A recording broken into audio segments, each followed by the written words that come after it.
Salut tout le monde, j'espère que vous allez bien. Aujourd'hui, nouvelle vidéo où on va parler donc de Saint Seiya, le tome 2 de l'Odyssée.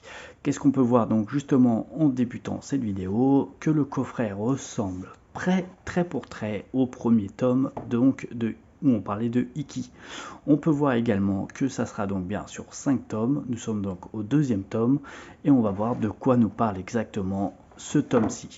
On peut voir que c'est toujours Jérôme Alquier et Arnaud Delaine au tableau, d'après l'œuvre donc de Masami Kurama. Qu'est-ce qu'on a appris justement sur ce premier tome?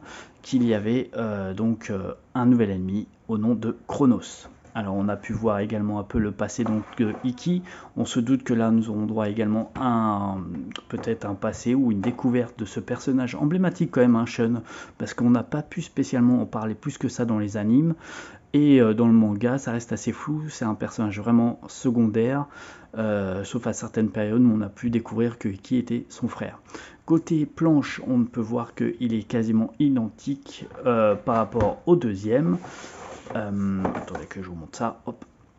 Vous voyez, on est vraiment sur le même type de présentation, le héros en première phase, l'arrière-plan est vraiment pareil pour le premier tome, est vraiment sublime. Voilà, donc c'est sur une édition Kana, je pense qu'on est à peu près une centaine de pages, je ne l'ai pas vraiment lu. Alors l'édition collector dispose également de bonus, bon ça je fais pas ça, hein, pour découvrir un peu plus les armures, les personnages, bon bref. Voilà, tout un peu l'univers que si vous êtes un grand fan de Seiya, voilà, qui pourrait peut-être vous faire du bien. Moi personnellement, ça m'a pas spécialement appris grand chose. Pourquoi le coffret collector? Je ne sais pas. Peut-être j'avais 33 boules à lâcher. Enfin, en tout cas, le format, je l'ai bien aimé. Donc voilà.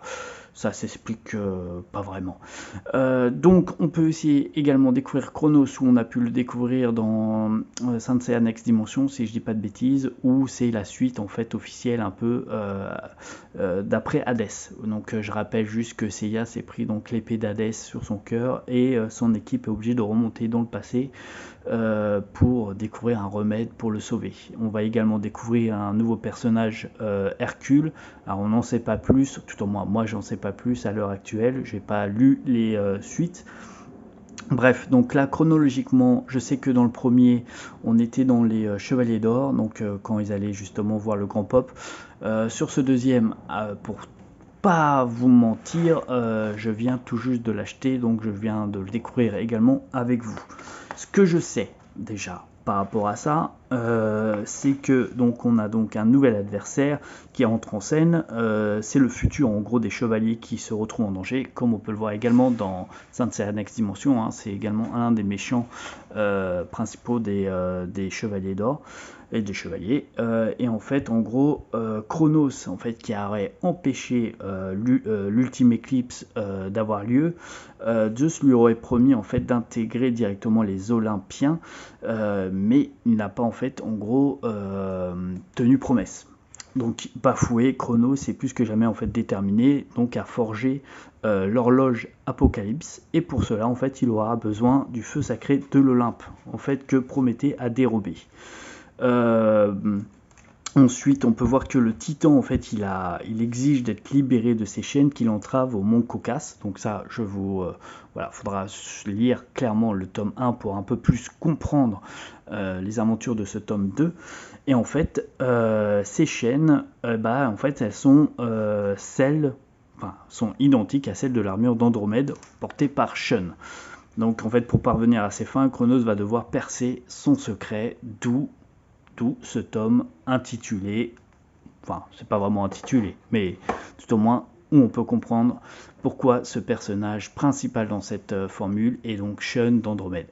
En tout cas les planches, moi je sais pas vous ce que vous en pensez, mais les planches de Jérôme et également, oh pardon, j'ai un petit chat dans la gorge, c'est dommage que voilà, de Jérôme Alquier et de Arnaud Delaine sont juste épiques, hein. Franchement, déjà le premier tome j'étais surpris, mais alors là ce deuxième tome, on voit les reflets, on voit les couleurs exploser, enfin c'est juste magnifique, hein. Franchement, même regardez-moi cette double page, elle est terrible, hein, elle est vraiment magnifique, il n'y a rien à dire.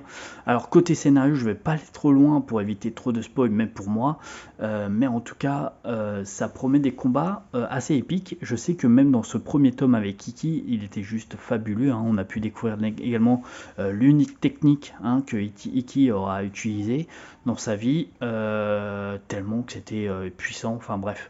Celle-ci, je la trouve complètement dingue. Le personnage Shun, franchement, ça fait plaisir de redécouvrir un peu son univers, son passé, ses aventures. Et je vois également Yoga. Alors là, franchement, Yoga Camus, le couple en or pour moi, maître et élève, c'est juste épique.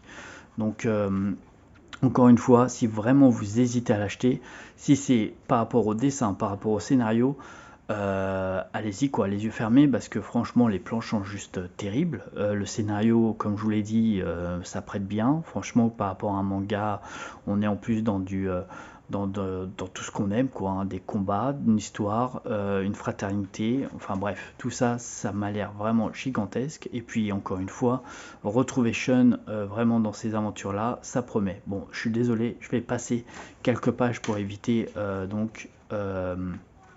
comment dire, le spoil. Donc là, comme je vous disais précédemment, on arrive dans le sort de best-of, enfin le best-of, un peu la découverte, enfin ce qui permet d'alimenter en fait cette édition collector.